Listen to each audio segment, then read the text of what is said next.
صلی اللہ تعالیٰ علیہ وسلم.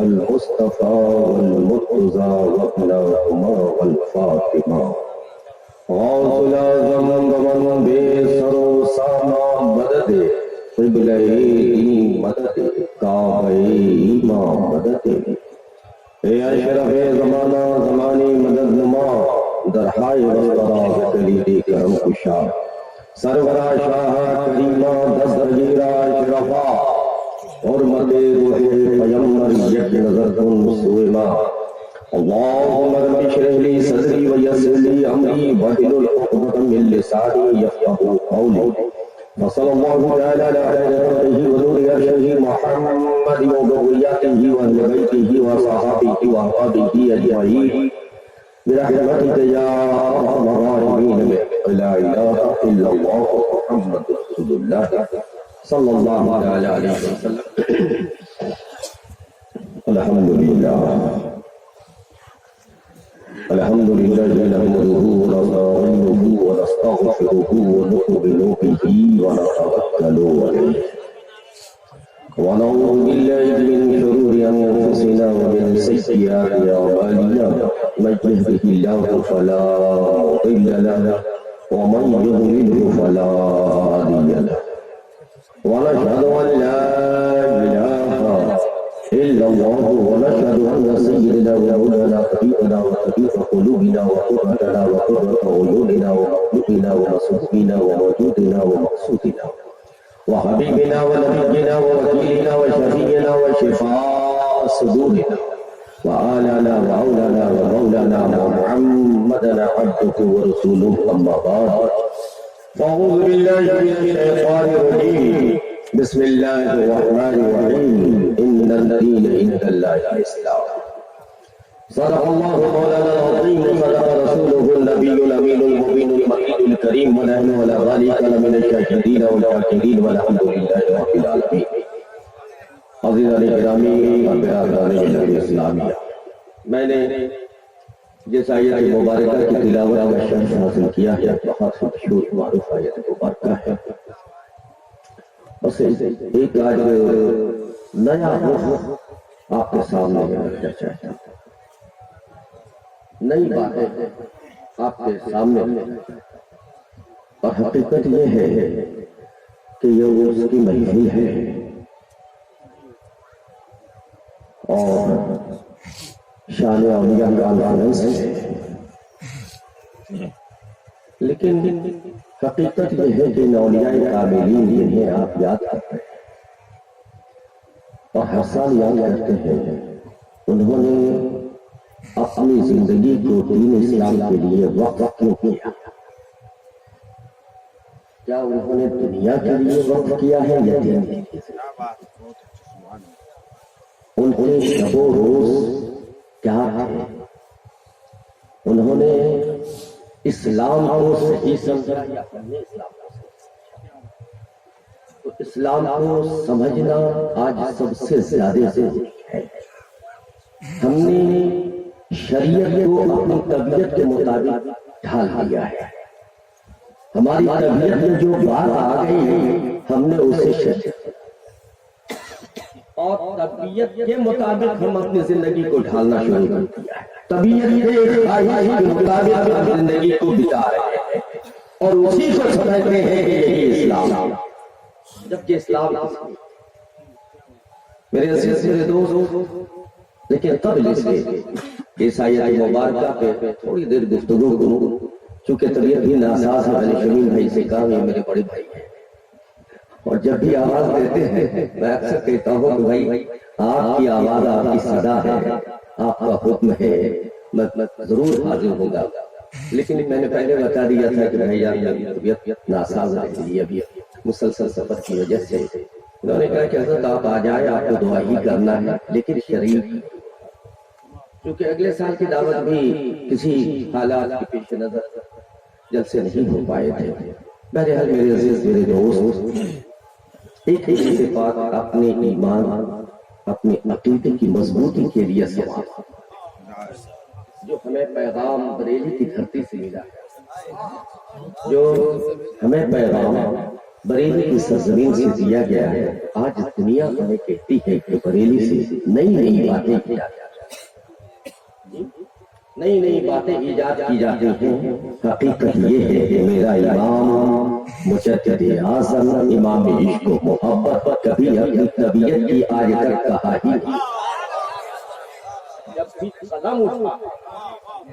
بھی قلم اٹھا ہے، جب بھی تحریر کیا ہے میرے امام نے، یا تو کنجندن کا قول ہے یا قرآن ہے یا حدیث، کبھی اپنی طبیعت کی بات میرے امام نے کہی ہے۔ میرے امام نے جو بھی کہا دلائل اگر چاہیے تو ہدایت بخشش کا موقع ہے، ہدایت بخشش کا کوئی بھی مصرع نہیں، کوئی مائی کلال دکھا سکتا ہے، کوئی ہدایت بخشش شاید کا مصرع نہیں ہے جو یا قرآن کا ترجمہ نہ ہو یا حدیث کا مفہوم ہو۔ پوری ہدایت بخشش قرآن و حدیث کی قائم ہے، اور جو ہمیں عقیدہ دیا ہے۔ آج ہوتا ہے نا، آج کہا جاتا ہے نا، اے سنی لوگ بریلی سے نیا عقیدہ گڑھ کر نئی باتیں ایجاد کر رہے ہیں، جیسے جہاں نہیں ہوتا تھا جہالت کی وجہ سے صلاۃ و سلام اگر ہمارے علماء نے شروع کر دیا تو بڑے اعتراض ہوئے، لیکن آؤ میں آپ کے عقیدے کو مضبوط کرنے کے لیے ان کے رد نہیں ہے، انہیں ضرورت نہیں ہے، وہ جو چاہے مانے، لیکن میری قوم جو میری ہے کم سے کم اس کا عقیدہ مضبوط ہو جائے، وہ اپنے عقیدے پہ قائم ہو جائے، اور اس انسان کی عظیم انسان کی بارگاہ میں چلتے ہیں، اس عظیم ذات و شخصیت کی بارگاہ میں چلتے ہیں کہ جس کی ولادت اس گھر میں ہوئی جس گھر میں قرآن کا نزول ہوا، اس کی بارگاہ میں چلتے ہیں جو چلا ہے تو حالات ایسے ہیں کہ جب چلا ہے تو ہاتھوں میں گھڑی ہے، پیروں میں بیڑی ہے، ایک کاندھے پہ شریعت ہے، دوسرے کاندھے پہ طریقت ہے، سر پہ قرآن ہے، دل میں عشق مصطفیٰ ہے، پاک پیادہ ہے، تن کندھا ہے، پورے اسلام کو لے کر چلا ہے۔ کہاں سے؟ کربلا کی دھرتی سے، جسے امام زین العابدین ان کی بارگاہ میں کسی نے پوچھا کہ ایک بات بتائیں امام کہ 73 فرقے ہوں گے، اس میں ایک فرقہ ناجی ہوگا اور وہ اہل سنت والجماعت کا فرقہ ہوگا، یہ تو بات معلوم ہے، لیکن اہل سنت والجماعت کی پہچان معلوم نہیں ہے۔ سرکار آپ سے زیادہ بہت پہچان بنائے گا کہ جس کی تربیت جس کی پرورش حسین اعظم کی گود میں ہوئی ہو، اس سے زیادہ شریعت کی دین کی پہچان کون بتائے گا؟ تو اہل سنت والجماعت کی میرے آقا آپ پہچان بتا دو۔ جو جانتے ہو امام زین العابدین رضی اللہ تعالیٰ عنہ نے ارشاد فرمایا کہ سنو، اہل سنت والجماعت کی ناجی جماعت کی پہچان یہ ہے کہ ہم ہمیشہ صبح و شام اہل بیت پر درود و سلام پڑھتا ہے۔ اب بتاؤ، یہی پیغام نے بریلی سے دیا ہے ہماری امام نے، ایمانداری سے دیا، اور یہی پیغام سرکار شہزادے اعلیٰ حضرت نے دیا، اور ایسا دیا ہے کہ اپنے شعر میں کہہ دیا کہ سو جاؤں یا مصطفیٰ کہتے کہتے کھلے اعلیٰ کہتے۔ تکبیر، اعلیٰ حضرت سید مجاہد اشرف صاحب کے چودہ شریف زندہ باد، ماشاءاللہ۔ میرے عزیز، جو مشن جو مسئلہ میرے امام نے ہمیں اور دیا ہے، اور ذرا پوچھتے ہیں امام جلال الدین سیوطی علیہ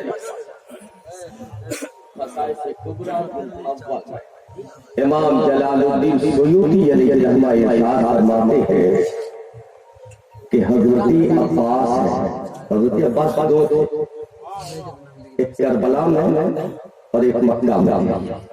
کربلا میں حسین کے بھائی تھے اور مکہ میں حضرت حضور کے رشتے میں چچا۔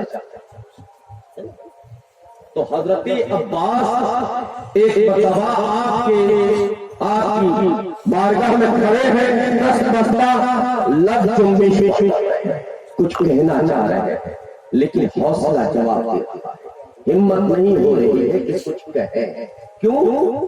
صحابی تھے، آگے جملہ آپ سمجھ لو، صحابی تھے، ادب مصطفیٰ جانتے تھے، مقام مصطفیٰ جانتے تھے، بہادر تھے، ہاتھ باندھے ہیں، بار بار حوصلہ کر رہے ہیں، لیکن حوصلہ ہے کہ جواب دے رہا ہے۔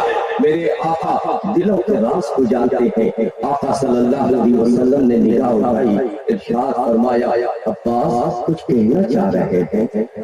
حضرت عباس نے عرض پیش کی، یا رسول اللہ آج سے نہیں بہت دنوں سے تمنا ہے، جو طرف ہے، جو اضطرابی کیفیت ہے، جو معلوم کرنا چاہتا ہوں، یا رسول اللہ آج سے نہیں بہت دنوں سے یہ میرے دل میں پروان چڑھ رہی ہے، لیکن آقا آج میری خواہش ہے کہ آج آپ کی بارگاہ میں عرض پیش کر دو۔ میرے آقا نے ارشاد فرمایا عباس کہو، چچا عباس پوچھے، سوال پوچھے، کیا پوچھنا چاہتے ہیں؟ میرے آقا صلی اللہ علیہ وسلم کے چچا حضرت عباس نے عرض پیش کی، یا رسول اللہ جب بظاہر عمر آپ کی 40 دن تھی، کتنے دن تھی؟ 40۔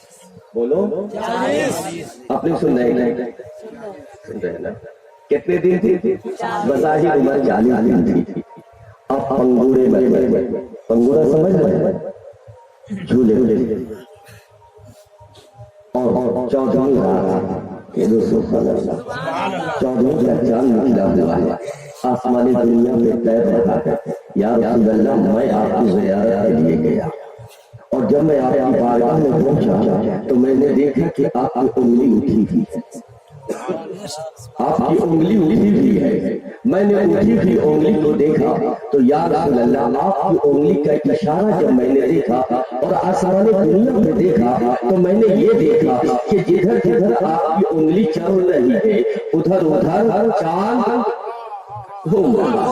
بریلی کے امام نے پکار کے کر کے کہا، چاند چاہتا اتر انگلی اٹھاتے محد میں کیا ہی اشاروں میں چلتا تھا کھلونا نور، یعنی یا رسول اللہ چاند آسمان دنیا میں ہے، لیکن میرے آقا، میرے مولا، میرے مصطفیٰ، آپ کے پیار کا عالم یہ ہے کہ آپ مکہ کی سرزمین میں ہے، لیکن ریموٹ آپ کے ہاتھ میں ہے، کدھر جاتے ہیں کیا ادھر دنیا۔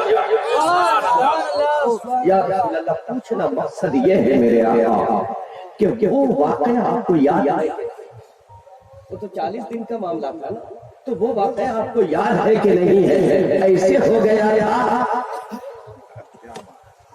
جملہ سمجھ، ایسے ہو گیا یا اختیاری تھی، بلا اختیاری یا اختیاری تھا؟ تو میرے آقا صلی اللہ علیہ وسلم نے مسکرایا، تبسم فرمایا، ارشاد فرمایا، اے عباس ارے یہ تو دنیا میں مانے کی بات ہے، مجھ سے وہ تو پوچھو جب میں مانگے ہی کم بنگا۔ حضور کی بات ہو رہی ہے، جب میں اپنی ماں کی شکم میں پروان کر رہا تھا، شکم آمینہ میں تھا، اس وقت کی بات مجھ سے پوچھو۔ حضرت عباس اپنی پیش رکھتے تھے، یا رسول اللہ اس وقت تو مجھے خبر نہیں، پتا نہیں، یا رسول اللہ آپ خود بتا دیں۔ میرے آقا نے ارشاد فرمایا، اے عباس یہ تو دنیا میں آنے کی بات کر رہے ہو، میں جب شکم آمینہ میں تھا، ماں کی شکم میں تھا، لوہے محفوظ پہ چلنے والے جو قلم تقدیر لکھ رہے تھے اور وہ قلم چلتے تھے اور ان کی جو سلسلاہٹ ہوتی تھی، لکھنے کی جو آواز پیدا ہوتی تھی، قسم ہے رب ذوالجلال کی، شیشم آمنہ میں رہ کر میں اسے محسوس کرتا تھا. اسی لیے تو بریلی کے امام نے پکار کے کہا کان کانے لالے کرامت پہ لاکھوں سلام. اب ذرا اپنے ایمان کو مضبوط کرو, اپنے عقیدے کو مضبوط کرو کہ مکہ سے شکم ماں میں اور مکہ سے ایک آسمان کی دوری بتاؤ, پھر دوسرے تیسرے چوتھے پانچویں چھٹے ساتویں اور پھر لوح محفوظ پہ جو قلم چل رہا ہے اور اس قلم کی جو سرسراہٹ ہوتی ہے, آپ لاکھ کچھ بھی لگا لو, کان میں کوئی آلہ لگا لو, لیکن سامنے میز پہ ٹیبل پر کاغذ رکھو اور اس پہ قلم چلاؤ, بتاؤ قلم چلنے کی آواز آپ کو سمجھ میں آئے گی؟ سن پاؤ گے؟ تو اس کی سرسراہٹ میں سن پاؤ گے؟ نہیں سن پاؤ گے, چاہے لاکھ کوشش کر لو, ایک نہیں 7 جنم لے لو تو بھی نہیں سن پاؤ گے. لیکن یہ میرے مصطفیٰ کا اختیار تھا. ارے جب سننے میں تو برابر نہ ہو سکا تو ساتھ میں برابر کیسے ہو جائے گا, عبادت میں برابر کیسے ہو جائے گا؟ لاکھ کوشش کر لے, سامنے رکھ کر کے تو نہیں سن سکتا ہے, لیکن تو میرے آقا ارشاد فرماتے ہیں میں شکم ماں میں ہوں اور پہ چلنے والے قلم کی سرسراہٹ کو میں سنتا بھی تھا, اور اس انسان کی تقدیر لکھی جاتی تھی, اس انسان کو جانتا بھی تھا, پہچانتا بھی تھا, اس کا نام بھی جانتا تھا. کہ جو مکہ میں شکم ماں میں رہ کر لوح محفوظ میں چلنے والے قلم سے جو تقدیر لکھی جا رہی ہے اس انسان کی, وہ عالم موجود میں نہیں ہے لیکن مصطفیٰ پہچانا ہے. تو جب شکم ماں میں رہ کر مصطفیٰ اسے پہچان سکتے ہیں تو پھر مجھے کہنے دو کہ گنبد خضرا میں رہ کر حسین میں سوچے میرے باپ کے بھی پہچانتے ہیں, تو وہ سلام کرنے والے ہر مسلمان کو پہچانتے ہیں. عصمت اولیاء سرزمین رسول حضرت سید مجاہد اشرف صاحب. اب دیکھو یہ رسول پور کیا ہے, کوری گاؤں ہے نا, تو کورا کیا کہتے ہیں؟ جو سادہ ہو اسے بولو بولو بولو کورا کہتے ہیں, ہے نا, جو فریش اور ایک دم ترو تازہ ہو اسے کورا کہتے ہیں. الحمدللہ یہاں اس علاقے کے اس دور کے مسلمان کورے ہیں, سادے دل کے ہیں, اور اس دل میں اسی محمدی لکھنے کے لیے اس جیسے مرد الحمد کو سرکار ابراہیم نے تعطر فرمایا ہے, جس نے صرف سرکار سے ظاہر نہیں بلکہ جس نے جملہ سلام طریقہ چاروں سلسلے کے فیض کو لے کر کے یہ آپ کے پورے دلوں پہ اس کے مصطفیٰ لکھ رہے ہیں. سبحان اللہ. اباؤ دل کی گہرائی سے سچائی کے ساتھ, ایمانداری کے ساتھ, خشوع و خضوع کے ساتھ, عقیدت و محبت کے ساتھ یہ تصور اگر نہیں چلے کہ ہم حضور کو دیکھ رہے ہیں تو یہ تصور ضرور جما لو کہ مصطفیٰ ہمیں دیکھ رہے ہیں. تو یہ تصور کر کے ہاتھ کو باندھو باادب ہو کر اور اس یقین و اعتماد کے ساتھ کہ حضور اس قبولیت کی گھڑی میں تمہیں دیکھ رہے ہیں, اور پھر درود و سلام کا نظر پیش کرو عقیدت و محبت کے ساتھ جھوم کر کے بعد پڑھو اللہم صلی علی سیدنا و نبینا و مولانا محمد کما تحب و ترضى بأن تصلي عليه الصلاة والسلام عليك یا رسول اللہ صلی اللہ علیہ وسلم.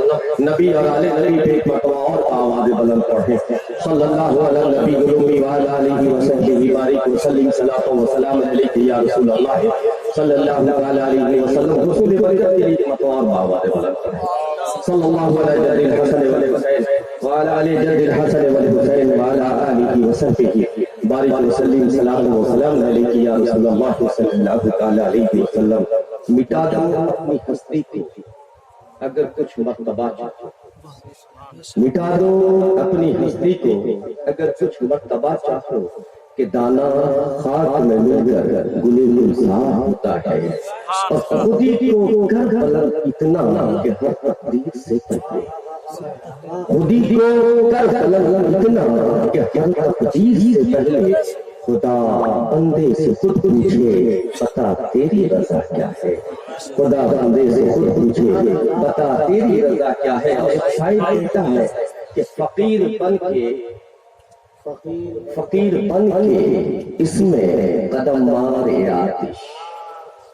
فقیر بن کے اس میں قدم مارے آتش. طریق احمد مرسل سی کوئی شارع نہیں. طریق احمد مرسل سی کوئی شارع نہیں. میرے عزیز میرے دوست، ان الدین عند اللہ الاسلام. بے شک اللہ کے نزدیک جو دین ہے وہ دین بولیے دین اسلام ہے. لیکن کیا وہی اسلام ہے خدا کے نزدیک پسندیدہ دین؟ اس دین کو ہم سمجھے بیٹھے ہیں یا وہ دین ہے جسے غوث اعظم نے سمجھا ہے؟ وہ دین ہے جسے خواجہ غریب نواز نے سمجھا ہے؟ وہ دین ہے جسے محمد بشر جہانگیر سنانی نے سمجھا ہے؟ وہ دین ہے جسے امام عشق و محبت نے سمجھا ہے؟ وہ دین ہے کہ جسے سرکار سلطانی نے سمجھا ہے؟ کون سا دین ہے میرے دوست؟ حقیقت میں بتاؤں، بس ایک جملے میں اس کی حقیقت آپ سے بات کر لو، سمجھ لو کہ آج ہمارے دلوں میں دین کی محبت بنا رہی ہے. درد ہمارے دل میں نہ رہا. دین کی محبت، اسلام کی محبت ہمارے دلوں سے ختم ہو گئی ہے. ہم رہ گئے ہیں، یا تو خاندانی معاملے میں الجھ کے رہ گئے ہیں، یا قبیلہ بندی میں الجھ کر کے رہ گئے ہیں، یا مشرب میں الجھ کر کے رہ گئے ہیں. ملت کی ہمیں فکر نہیں، دین کی ہمیں فکر نہیں ہے. ہمیں دین کا درد نہیں. کیوں نہیں ہے؟ ہمارے سامنے وسیم رضوی جیسا نالائق ملعون و مردود قرآن پہ رہنمائی کرنے لگا. ہم نے کیا کیا؟ حضور کی ذات پہ حضور کے خاکہ بنتے ہیں. ہم کیا کرتے ہیں؟ بہت زیادہ ہوا. ہم روڈ پہ آ کر کے چند نعرے لگا کر کے ہم نے سمجھا کہ اس کا رد کر دیا. کیا رد ایسے ہی ہوتا ہے؟ نہیں. رد نعرہ لگا کے نہیں کر سکتے. رد کرنے کے لیے تمہیں اپنے کردار کو صحیح کرنا پڑے گا.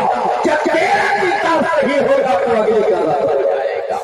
وسیم رضوی کے رد کے لیے نعرے کی ضرورت نہیں ہے، بلکہ حافظ قرآن پڑھنے کی ضرورت ہے. قرآن پڑھنے کی ضرورت ہے. اگر قرآن پڑھو قرآن سمجھو گے تو وسیم رضوی کا حکم ہو جائے گا. پھر کوئی ہم میں اس ملعون جیسا پیدا نہیں ہوگا. کیوں ایسی نوبت کیوں آئی؟ تو بس ایک ریزن ہے، ایک وجہ ہے کہ ہم نے اسلام کے لیے کچھ کھویا، ہم نے دین کے لیے کچھ کھویا. نہ ہم گھر سے الگ ہوئے ہیں، نہ ہم وطن سے بے وطن ہوئے ہیں، نہ ہم پر سختیاں کی گئی ہیں، نہ ہم نے سختیاں جھیلی ہیں، نہ ہم نے کچھ قربانی دی ہے. بس ماں اور باپ کے گھر، مسلمان ماں باپ کے گھر میں ہم پیدا ہو گئے. اور مسلمان ماں باپ کے گھر میں پیدا ہوئے تو امام صاحب کو بلایا گیا. اذان اور تکبیر ہمارے کانوں میں کہی گئی. ہمارا نام مسلمان رکھ دیا گیا. ہمارا عقیقہ ہو گیا، سنت ہو گیا، ہم نے خود کو مسلمان کہہ لیا.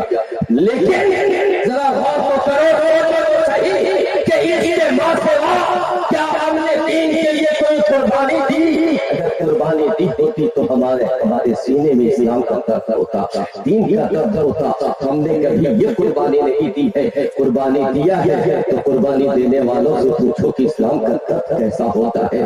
کبھی اکبر جیسا، علی اکبر جیسا جوان دیا ہوتا تو ہمیں دین کا درد معلوم ہوتا. معصوم علی اصغر دیا ہوتا تو دین کا درد معلوم ہوتا. عباس جیسے بھائی کے بعد کرم کروایا ہوتا تو دین کا درد ہمیں معلوم ہوتا. اگر قاسم جیسا جوان دیے ہوتے تو دین کا درد ہمیں معلوم ہوتا. ہم 3 دن گھومتے تھے آگے رہے ہوتے تو ہمیں دین کا درد معلوم ہوتا کہ دین کا درد کسے کہتے ہیں. لیکن ہم نے یہ سب قربانیاں نہیں دی ہیں تو ہمیں دین کا درد کیسے ہوگا؟ دین کا پتہ کیسے چلے گا کہ ہمارے سینے میں دین کا درد کیسے ہوگا؟ میرے عزیز میرے دوست انہیں جانے تھے، تھک گئے ہوں گے، پہنچتے پہنچتے تھک گئے ہوں گے، جانے دیجیے تھوڑی دیر بس میری طرف توجہ۔ اگر زیادہ نہیں سمجھ میں آ رہا ہے کیونکہ میں نیا ہوں، آپ کو نہیں سمجھ پا رہا، آپ شاید مجھے نہیں سمجھ پا رہے ہو، لیکن میں کہنا کیا چاہ رہا ہوں اسے سمجھنے کی کوشش کرو کہ دین کا درد اگر ہمارے دل میں ہوتا، ہم نے دین کے لیے قربانی دی ہوتی تو ہمیں دین کا درد ہوتا، اور پھر اس طریقے سے ہمارے حالات نہیں ہوتے۔ میرے عزیز آؤ ایک کا ذکر تو حضور کی کتنی شہزادی تھی، معلوم ہے؟ معلوم ہے؟ بولیے، ادھر ادھر ادھر والے سے پوچھو، خود سے بتاؤ کیا نام تھا، اس سے مت پوچھو، اب بتاؤ، آپ بتاؤ، آپ سوچنا کہ ہمیں نبی کی بیٹی اور نبی کی شہزادی کا نام معلوم نہیں، ہمیں یہ بھی معلوم نہیں صحیح طور سے کہ نبی کی کتنی بیٹیاں تھیں، لیکن آج سیاستدان کے متعلق پوچھو تو گھنٹوں ہم بحث کرتے ہیں، کرکٹ کے گھنٹوں ہم بحث کر لیتے ہیں، سیاست سے ہم گھنٹوں بحث کر لیتے ہیں، دنیا کے معاملات کے ہم 24 گھنٹے بحث کرنا چاہتے ہیں، ہم بحث کر لیتے ہیں، لیکن ذرا بتاؤ تو صحیح نبی کی سیرت کے متعلق پوچھا جائے تو ہماری قوم کا جوان خاموش ہوتا ہے، ہمارے قوم کی یہ المیہ سب سے بڑا المیہ ہے کہ ہماری قوم کے جوانوں کو دین کے متعلق معلوم نہیں، سیاست کے متعلق سب کچھ معلوم ہے، دنیا کے متعلق ساری باتیں معلوم ہے، فلم کے متعلق ساری باتیں معلوم ہے، کرکٹ کے متعلق ساری باتیں معلوم ہے، اگر نہیں معلوم ہے تو وہ دین کا مسئلہ ہے، دین باتیں ہیں کہ ہمیں معلوم نہیں۔ ابھی آپ نے سنا ہے خاتون جنت فاطمہ الزہرا رضی اللہ تعالیٰ عنہا، بار بار ذکر سنتے ہیں آپ، لیکن آپ کی ایک شہزادی اور تھی، کیا نام ہے؟ حضرت بی بی زینب، حضرت فاطمہ سب سے چھوٹی، حضرت زینب، حضرت ام کلثوم، حضرت رقیہ۔ تو حضرت زینب کی شادی میرے آقا صلی اللہ علیہ وسلم نے اعلان نبوت سے پہلے فرمایا، تو اس وقت چونکہ اعلان نبوت نہیں کیا گیا اس لیے وہ شادی سب میں جائز تھی، تو شادی کر دیا، اور جب شادی ہو گئی تو اپنے سسرال میں، لیکن جیسے ہی اعلان نبوت میرے اور آپ کے آقا صلی اللہ علیہ وسلم نے کیا، سارے مسلمان ہوئے، حضرت علی کرام مسلمان ہوئے، حضرت بی بی خدیجہ، حضرت ابو بکر صدیق مسلمان ہوئے، یہ خبر جب حضرت زینب نے ملی ہے تو حضرت زینب وہاں سے چلی ہے تنہا، اور بابا کے ہاتھ میں آ کے کلمہ مار لیا ہے، مسلمان ہو گئی، اسلام قبول کر لیا، کلمہ طیبہ پڑھا، اور پھر آپ اجازت لے کر کے سرکار سے اپنے سسرال گئی ہے، اور بطور سسرال والے کیا کافی ہے، شوہر نے کلمہ نہیں پڑھا، ساس نے کلمہ نہیں پڑھا، پورے گھر میں کسی نے بھی کلمہ نہیں پڑھا، سڑا ہوا کافی ہے، بس صرف حضرت زینب نے کلمہ پڑھا، اور جب حضرت زینب نے کلمہ پڑھا اور جب واپس گئے تو اب کلمے میں زبان سے جاری ہے، ہر لمحہ تم جتنی سختیاں کرنا چاہتے ہو کر ڈالو، لیکن ہم دین سے نہیں پھر سکتے ہیں، دین سے پھرنے والے نہیں ہیں۔ حضرت زینب نے جب یہ جواب ہوا، جب جواب آپ نے دیا تو کیفیت یہ تھی کہ شوہر نے کوڑا نکالا، چمڑے کا کوڑا نکالا، اور حضرت بی بی زینب کی جسد کوڑے کے چمڑے سے وار کرنا شروع کیا، حملہ کرنا شروع کیا، یہاں تک کہ تاریخ یہ کہتی ہے کہ حضرت بی بی زینب کے جسد کے جو کپڑے تھے وہ کپڑے پھٹ گئے، اور وہی کپڑے نہیں بلکہ آپ کے جسم کے چمڑے بھی پھٹ گئے، خون سے شرابور ہو گئی، بے ہوش جب ہو گئی تو اس نے کمرے میں بند کر دیا، اور جب ہوش میں آئی تو آپ نے آہ بکا کی، جب ہوش میں آئی تکلیف سے آپ نے چیخا، تو ظالم شوہر نے یہ کہا کہ خبردار، آج کے بعد سے تمہیں اپنے باپ کی چوکھٹ پہ نہیں جانا ہے، تمہیں اپنے نبی کی چوکھٹ پہ نہیں جانا ہے۔ اب ذرا دل تھام کر کے سوچو کہ یہ ہے، یہ نبی کی شہزادی ہے، اور بیٹی پہ سختیاں لگا دی گئی، پابندیاں لگا دی گئی کہ تم نبی کے گھر نہیں جا سکتے ہو، اپنے باپ کے گھر نہیں جا سکتے ہو۔ ایک بیٹی کے دل سے پوچھو، ایک بیٹی کے جگر سے پوچھو کہ باپ کی چوکھٹ کی قربانی کتنی بڑی قربانی ہوتی ہے، کہ وہ پوری سماج سے، پوری دنیا سے صرف اس لیے لڑ جاتی ہے کہ میرے باپ کو برا لگا، ہر ایک سے لڑتی ہے، لیکن حضرت زینب کی کیفیت یہ ہوئی کہ زینب نے بار بار نکلنا چاہا تو بار بار شوہر نے ظلم کیا۔ کیفیت یہ ہے کبھی سسر ظلم کر رہا ہے، کبھی ساس ظلم کر رہی ہے، کبھی دیور اور نند ظلم کر رہے ہیں، پورا گھرانہ ظلم کر رہا ہے۔ ایک حضرت زینب روم میں قید کر دیا گیا، ہاتھوں میں ہتھیلی ڈال دی گئی، پیروں میں بیڑی ڈال دی گئی، کہیں کباڑ کر کے بھاگ نہ جائے، باندھ دیا گیا، کباڑ بند کر دیا گیا، لیکن تڑپ کر کے دھوکے سے حضرت زینب کہتی تھی کہ کاش میرے بابا کی گھر سے اس گلی سے گزر جائے، اور جب میرے آقا گزرتے تھے، جب میرے آقا اس گلی سے تشریف لے جاتے تھے تو ان کی مہک نے دل کے غنچے کھلا دیے ہیں، جس راہ چل گئے ہیں کچھ بسا دیے ہیں۔ حضرت زینب نے پہلے سے احساس ہو جاتا تھا کہ یہ خوشبو جو آ رہی ہے، یہ خوشبو بتا رہی ہے کہ میرے بابا آ رہے ہیں، یہ خوشبو بتا رہی ہے کہ نبی آپ کو سمجھ نہیں لا رہے ہیں۔ وہ داڑھی بھی یہ کرتی پن کیوار کے ہو اپنے بابا کی زیارت کرتی تھی۔ پھر ظالم جب دیکھتا تھا، ظالم کی نظر پڑتی تھی، جان کے بھی لالے پڑے ہوئے تھے، ظالم کی جب نظر پڑتی تھی ظالم دیکھتا تھا، منہ پہ پٹیاں باندھ کر کے ظالم چمڑے کے گھوڑے سے وار کرتا تھا، جب تک آپ بے ہوش نہیں ہو جاتی تھی تب تک وہ چھوڑتا نہیں تھا۔ میرے جوانوں، میرے قوم کے جیالوں، تم نے کیا کھویا، تم نے کیا قربانی دی ہے، تمہیں اسلام کا کیسے درد ہوگا، تمہیں دین کا کیسے درد ہوگا، تمہیں کیسے پتا چلے گا کہ دین کیا ہے، اسلام کیا ہے۔ پر پوچھو تو اس کو چین نہیں دے گا، بڑا سے پوچھو جس نے اپنا پورا کنبل لٹایا ہے۔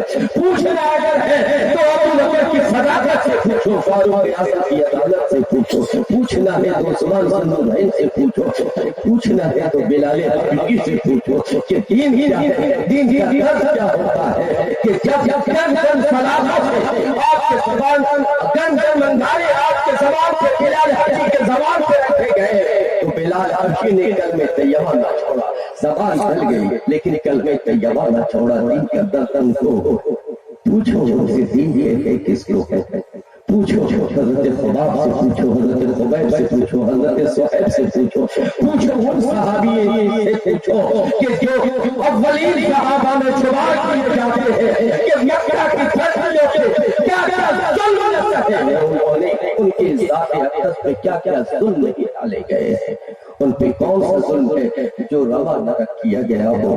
یہاں تک کہ شعب ابی طالب نے انہیں قید کر دیا گیا، کچھ کھانا بائیکاٹ کر، اور بائیکاٹ جب کر دیا گیا تو کچھ کھانا نہیں، کوئی چیز نہیں، غلہ جات نہیں۔ میرے آقا صلی اللہ علیہ وسلم تڑپ کر کے صحابیوں سے پوچھا، صحابیوں نے کہا یا رسول اللہ مارکیٹ جاتے ہیں، مارکیٹ میں کچھ خریدنا چاہتے ہیں لیکن ہم سے پہلے وہاں کے کفار پہنچ جاتے ہیں، اس کی قیمت ہوتی تھی، قیمت چوگنی کر کے خرید دیا کرتے ہیں اور ہمیں خریدنے نہیں دیا کرتے ہیں۔ یا رسول اللہ سامان موجود رہتا ہے، ہم قیمت دیتے ہیں لیکن کفار مشرکین کے در سے وہ لوگ ہمیں دیتے نہیں ہیں بلکہ ہمیں بائیکاٹ کر دیا گیا ہے۔ ذرا غور تو کرو کہ صحابی کرام اس زندگی کو دیکھو کہ بھوکے پیاسے رہ کر کے پتے کو کھاتے تھے لیکن دین کو نہ چھوڑا ہے، دین کا درد انہیں ہوگا کہ ہمیں ہوگا۔ ذرا غور کرو کہ حضور صلی اللہ علیہ وسلم جب تشریف لائے تو سرکار کائنات صلی اللہ علیہ وسلم نے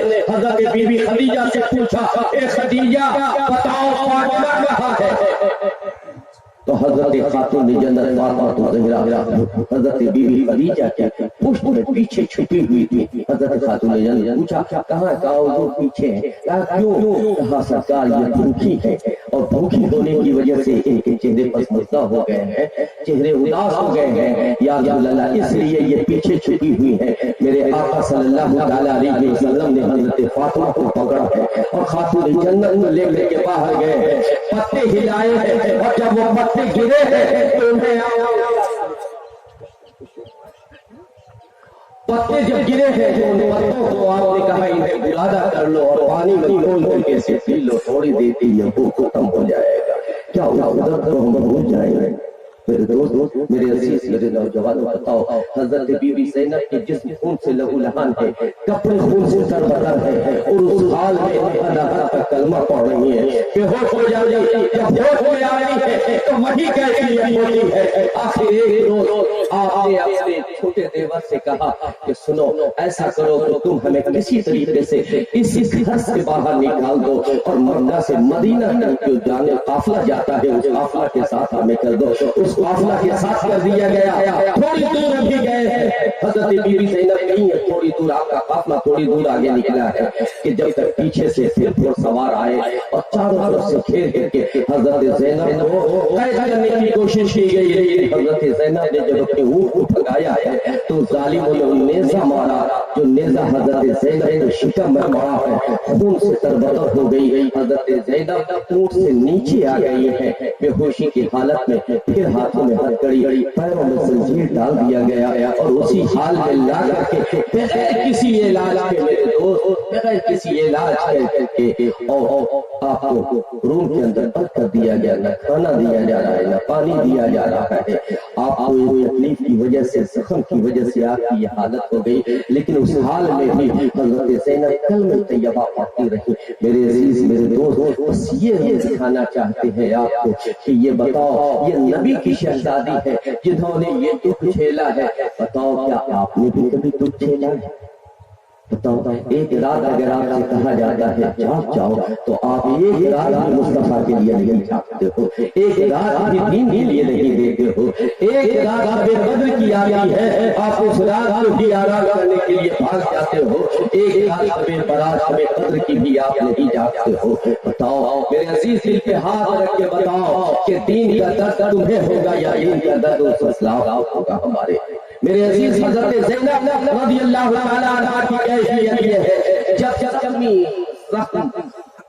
زخمی حالات میں پڑی رہی اور آپ کی حالت ناساز ہوتی چلی گئی، یہاں تک کہ بگڑتے بگڑتے جب ڈاکٹروں نے دیکھا، جراحوں نے دیکھا، کہا اب یہ زخم نہیں،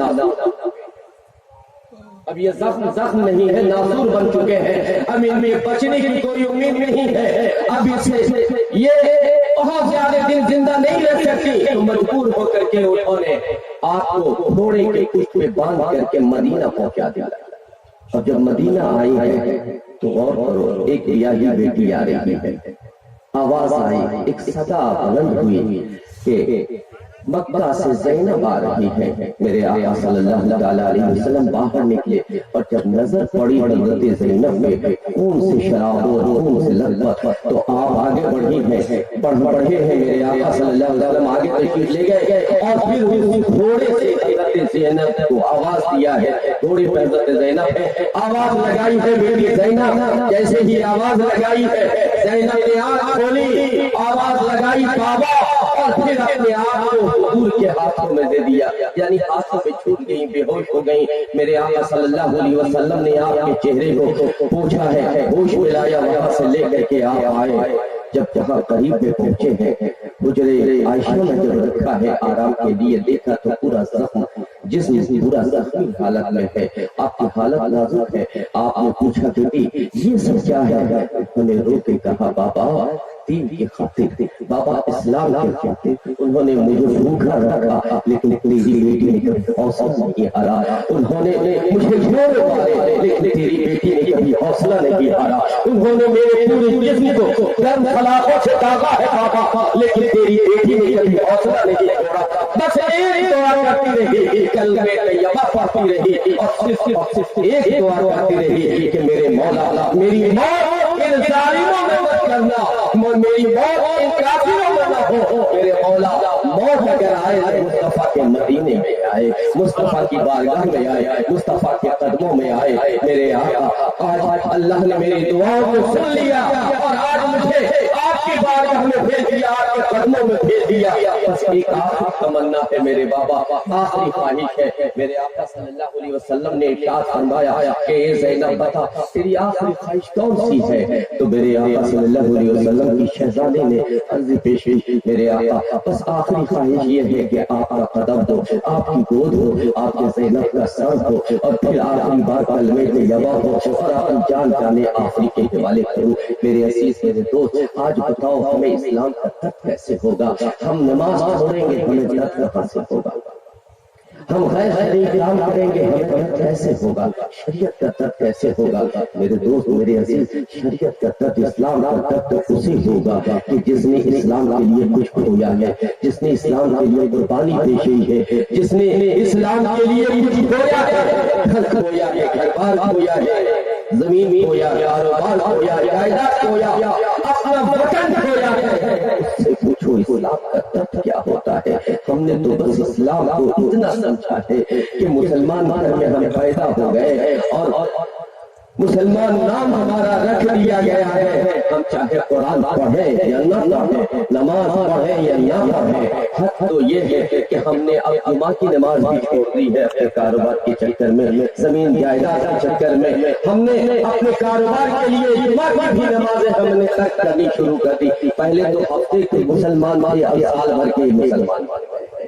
میرے عزیز میرے دوست، بتاؤ حضور صلی اللہ علیہ وسلم نے جو قربانی دی ہے، کیا یہی لے کر کے جاؤ گے سرکار کی بارگاہ میں؟ کیا یہی چہرہ، یہی اعمال لے کر کے جاؤ گے سرکار کی بارگاہ میں؟ یہی پیش کرو گے کہ میرے آقا آپ نے جو شریعت اور جس دین کے لیے، جس اسلام کے لیے صفا رکھ بیٹھے اپنے شکم پہ تین تین پتھر باندھے تھے، میرے آقا جب وہ دین ہم تک پہنچا تو ہم نے اس شریعت کو اپنی طبیعت کے مطابق پال لیا۔ میرے عزیز، قوم اگر برباد ہوئی تو صرف اس لیے برباد ہوئی ہے کہ اس نے شریعت کو نہیں اپنی طبیعت کو جینا شروع کیا ہے۔ جب تک ہم شریعت کو جیتے رہے تب تک ساری قومیں ہمارے قدموں میں چھوٹتی رہی، اور جب سے ہم نے شریعت کو چھوڑ کر کے اپنی طبیعت کے مطابق جینا شروع کر دیا ہے تب سے ہمارا حال یہ ہوا ہے۔ میرے عزیز میرے دوست، اور شاید میری بات آپ کو نہیں سمجھ میں آ رہی یا میں نہیں سمجھا پا رہا ہوں آپ کو کہ دین کیا ہے، اسلام کیا ہے۔ میرے عزیز بس ایک واقعہ سے بات فرما لو کہ دین کے لیے جب کچھ ہوتا ہے انسان تو دین کا درد اسے ہوتا ہے، اور دین سے والہانہ محبت ہوتی ہے، اسلام سے والہانہ محبت ہوتی ہے۔ آج میں اکثر کہا کرتا ہوں کہ میرے دوست یہ دیکھو کہ ہمیں دین سے ہم اتنے بے پرواہ ہو گئے، اتنے لاپرواہ ہو گئے، اذان ہوتی رہتی ہے، مسجد کے سائے میں ہم بیٹھے رہتے ہیں، چائے خانے پہ بیٹھے رہتے ہیں، لیکن ہمیں ذرا سا بھی درد نہیں ہوتا ہے کہ ہم یہاں سے اٹھ کر کے مسجد میں جا کے خدا کی عبادت کریں، حالانکہ ہمارے پاس وقت ہی وقت ہے، وقت ہی وقت ہے ہمارے پاس، ہم چاہے تو جا سکتے ہیں، عبادت کر سکتے ہیں، لیکن ہم چاہے خانے میں بیٹھ کے ہم گفتگو کرنا اسے ضروری سمجھتے ہیں، لیکن آذان کی آواز، آذان کی صدا آتی ہے، ہم نماز کے لیے نہیں جاتے ہیں۔ میرے عزیز میرے دوست، بس ایک 9 سال کا بچہ ہے، 10 سال کا بچہ ہے جو بھاگتا ہوا، اس کی بکری بھاگتی ہوئی آئی ہے، اور بکری کے پیچھے پیچھے وہ نوجوان، وہ کم سن بچہ بکری کے پیچھے بھاگتا ہوا وہ آیا، اور وہ بکری اسے کہاں پہنچائی، وہ خصی وہ بکری اسے کہاں پہنچائی، بکری چلا رہا تھا مدینے کے بعد، وہ بکری اسے پہنچائی مسجد نبوی کے دروازے، اور مسجد نبوی کے دروازے پہ جب وہ بکری آئی ہے تو وہ اپنی بکری کے پیچھے پیچھے مسجد نبوی کے دروازے پہ آیا ہے۔ سرکار ادھر سے نکلے، اور سرکار جب نکلے مسجد نبوی سے دروازے کے قریب آئے تو اس نے سرکار کو دیکھا، اب جو سرکار کو دیکھا تو اپنا بھول گیا بچہ، سرکار اسے پیار سے مسکرا کے دیکھا، ارشاد فرمایا اے بچے کیا دیکھ رہا ہے؟ کہا حضور آپ کو دیکھ رہا ہوں، آپ کون ہیں؟ کہا تو بتا کون ہے؟ تو فارسی کے اشارے میں آقا گتی دام میری بوتا وقتی دام بسیار قوتی دام، لیکن تو چیزیں دی گئی یا اللہ بہت دیکھا ہے، ایک حسین و جمیل انسان میں نے بہت دیکھا ہے، لیکن آپ جیسا حسین نہیں دیکھا ہے، آپ جیسا خوشرو نہیں دیکھا ہے، آپ کیا ہے یہ سمجھ میں نہیں آئی یہ بات، آپ کون ہے؟ کہا آپ مجھے محمد رسول اللہ کہتے ہیں، مجھے محمد رسول اللہ کہتے ہیں، اپنی بکری لے چلا جا۔